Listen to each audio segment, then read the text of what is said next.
Hello friends, నేను మీ దివ్య. మన ఛానల్లో ఎప్పటి నుంచో అడుగుతున్నారు కదండి, డెకరేషన్ అయిపోయాక వీడియో కాదు బిహైండ్ ద సీన్స్ షూట్ చేసి పెట్టండి అని చెప్పేసి. సో అది ఈరోజు కుదిరిందనమాట. కానీ మనం ఏదో ప్లాన్ చేస్తే దేవుడు ఏదో ప్లాన్ చేస్తాడు అని అంటారు కదా, అది అక్షరాల నిజమండి.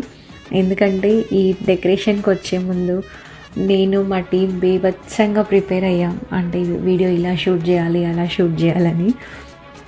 కాకపోతే ఏమైందంటే ఈ డెకరేషన్లో ఒక ఇంపార్టెంట్ ఎలిమెంట్ అయిన సర్కిల్ స్టాండ్ మర్చిపోయాను.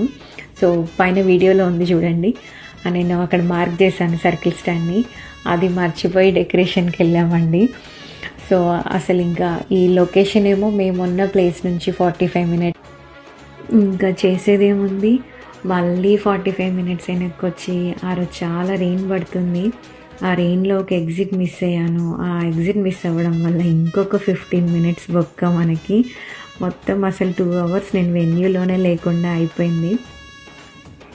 నేను చాలా టెన్షన్ పడుతూ వెనక్కి వచ్చాను, అసలు డెకరేషన్ అయిపోయి ఉంటుందా లేదా అని.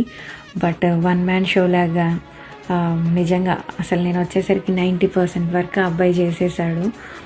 ఆ రోజు అనుకోకుండా దీంతో పాటు ఇంకో టీం మెంబర్ ఉండాలి, తనెందుకో పర్సనల్ రీజన్స్ వల్ల రాలేకపోయాడు. యాక్చువల్ మా ప్లాన్ ఏంటంటే ఆ రోజు మేము ముగ్గురం ఉంటే ఈవెన్ అంటే డ్రేపింగ్ ఎలా చేస్తాము, స్టేజ్ ఫ్యాబ్రిక్ ఎలా వేస్తాము అన్నీ ఎక్స్ప్లెయిన్ చేస్తూ వీడియో తీయాలని. బట్ దట్స్ ఫైన్, ఏదో ఒకటైతే చేసాము. అండ్ డెకరేషన్ ఫుల్ వీడియో చూడాలంటే పార్ట్ 2లో చూడండి. థ్యాంక్ యూ సో మచ్, చాలా పేషెన్స్గా మా స్టోరీ అంతా వింటున్నందుకు థ్యాంక్ యూ వెరీ మచ్.